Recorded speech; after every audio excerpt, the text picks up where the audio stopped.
Let's now get a wrap of the international news. Joyce Ohajo is standing with of course, Round the World in 5. Good evening from the Channel's newsroom in London.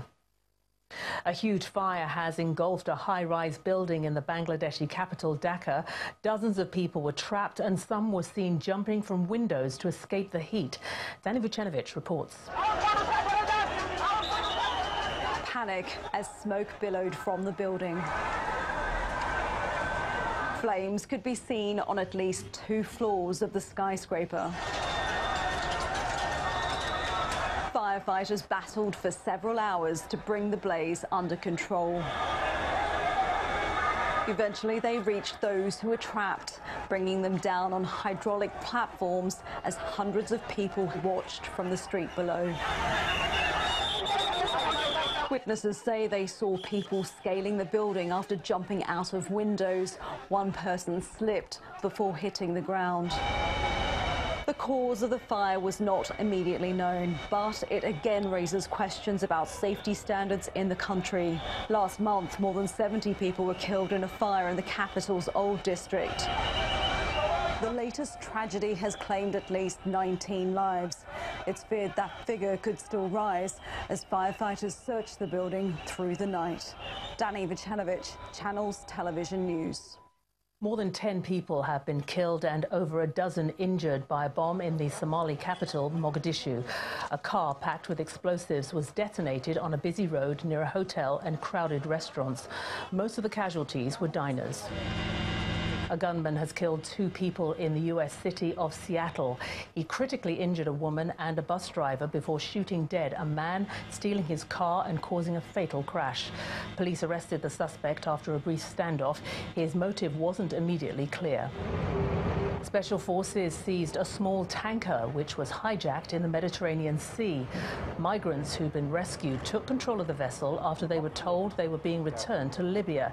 It was escorted to Valletta and 4 men were arrested by the Maltese police.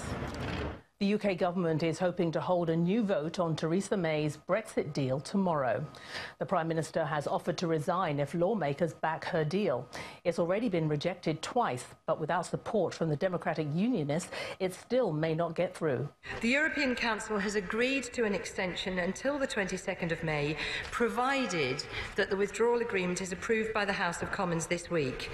It is crucial that we make every effort to give effect to that and to allow the House to debate this important issue. We do not want to be in the situation of asking for another extension and, of course, for the requirement to undertake European Parliament elections. I wish she would quit. She's the worst Prime Minister I can remember in my adult life. She's long overdue. She should have gone. She doesn't listen to anybody. She's not interested in her cabinet's opinions. She's not interested in any of the politicians' opinions or the people's opinions. We really need a people's vote. She's tried every other form of brinkmanship, and this is the very final one. So it's not worked before. I don't see why it's going to work this time. She's just not got the backing of the MPs. She needs to accept that and try to find a different solution. I think she's had a very tough job anyway, so I quite admire her from that. But actually, I think if that's the way that the deal gets done, then that's probably for the best anyway. Order! Last night, members of Parliament took control of the Brexit process, only to reject 8 alternatives to the current deal. We counted 8 no's last night. Now we need a yes on the way forward.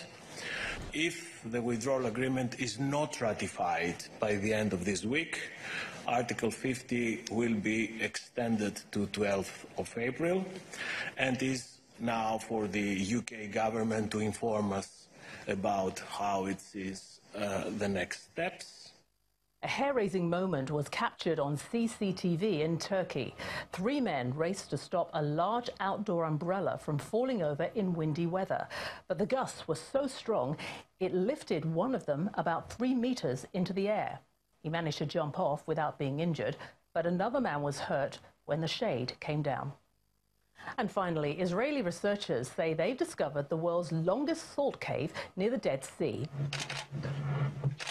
10 kilometers of underground passages and chambers was mapped out over 2 years by experts from 9 countries. They expect it to continue to grow as rain runoff washes over the Malum Cave's surfaces. It's a very unique cave by that perimeter. And that's your international news around the world in 5. Great work, Joyce Ohaja, from our London studios. Time now for sports news with Olumide Macaulay.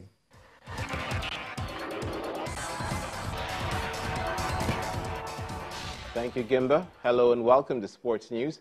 The final of the 9th edition of the Daniel Ogechi Akujobi Memorial Foundation Golf Tournament, featuring about 190 players, will tee off on Saturday at the golf section of the Ikoyi Club in Lagos. Proceeds from this year's tournament will enable the foundation increase its scholarship roll to 60 students, boost its back-to-school and mentorship programs. The foundation is re-equipping and refurbishing an accident and trauma center in the state, as well as expanding its empowerment initiatives. The event will be rounded off with a closing ceremony and awards cocktail to show appreciation to corporate organizations, groups, and individuals who've supported the foundation. To football and the English Premier League, Manchester United have confirmed the appointment of Ole Gunnar Solskjaer as their permanent manager on a 3-year contract. The Norwegian has inspired a dramatic revival of United's fortunes since taking over from Sachs Jose Mourinho in December. The 46-year-old won 14 of his 19 games and leading the team to the quarterfinals of the Champions League. In his short spell in charge, he's lifted United back into contention for a top-4 finish in the Premiership and is preparing for a mouth-watering Champions League clash against Barcelona next month. Meanwhile, fans of Manchester United are delighted with the appointment of Ole Gunnar Solskjaer on a permanent role. The fans believe that with the Norwegian, Manchester can go all the way and lift the Champions League.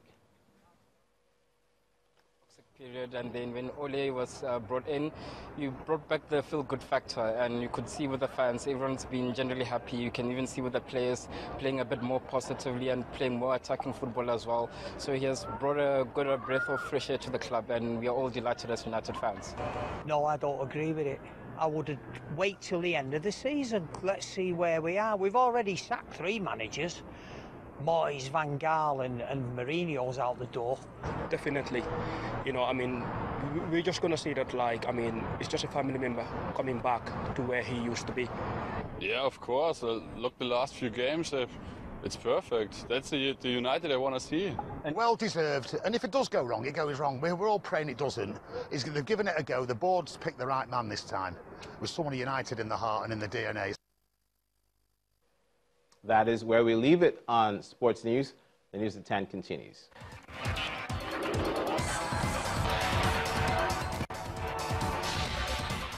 And the main news again. The former Lagos State Governor and national leader of the All Progressives Congress, Bola Tinubu, today asked the federal government to stop plans to increase value-added tax as he celebrates his 67th birthday with a colloquium. And British lawmakers are warming up for another round of voting in Prime Minister May's Brexit plan tomorrow. And that's how it's been on the News at 10 tonight. I want to thank all of you for watching. On behalf of all of us here, have a splendid night rest and good night.